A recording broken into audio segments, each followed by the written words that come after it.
In the wake of the passing of Supreme Court Justice Ruth Bader Ginsburg, as I've mentioned, Democrats don't have a whole hell of a lot of options here. They don't have the majority in the Senate, so therefore Mitch McConnell can kind of do whatever he wants, and he can get Trump's nominee appointed. Now, Nancy Pelosi over in the House of Representatives has even less power than the powerless Democrats in the Senate. Or does she? She may not have a say in whether or not whoever Trump appoints actually gets confirmed, because she is not in the Senate, therefore doesn't get to vote in it. She does have some tools at her disposal. But don't worry, folks, because she assured us over the weekend that she is absolutely not going to use those tools. Why? Because that's just what she does. She approaches every situation from a position of caving. Because that's just what the Democratic Party does. They approach everything.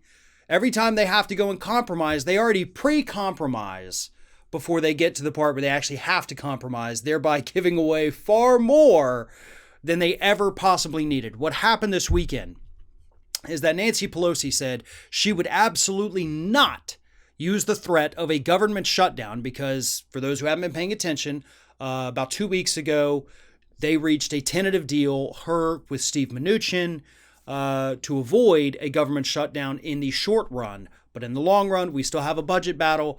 There seems to be no resolution in sight. Therefore, we would be seeing a government shutdown. She can absolutely back out of the negotiation she made with Mnuchin and shut down the federal government at the end of September. She could do that. And she could say, we're not going to come up with any kind of temporary spending. We're not going to come up with any kind of long-term budget until and unless you make sure that you do not, under any circumstances, nominate a judge to replace Ginsburg until, if you win the election, sure, you get to go ahead and do it. But if you lose, you don't do it at all. Now, would Trump adhere to this? Probably not. But could Nancy actually be seen as a strong, positive leader if she came out and did this? Absolutely. But she won't. This is the one tool.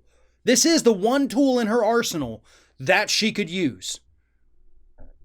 And I feel like before anybody even suggested it, she came out and said, no, I'm not doing this. Don't worry, I'm absolutely not going to do this. And then she said something even worse.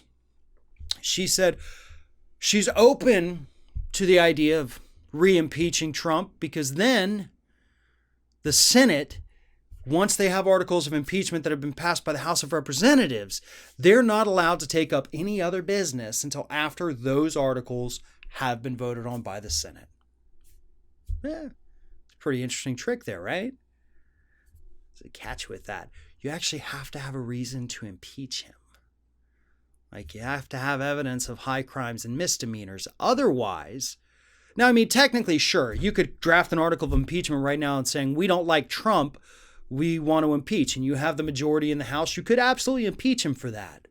How's that going to look, though, when people go to the polls in November? It's probably going to hurt the House.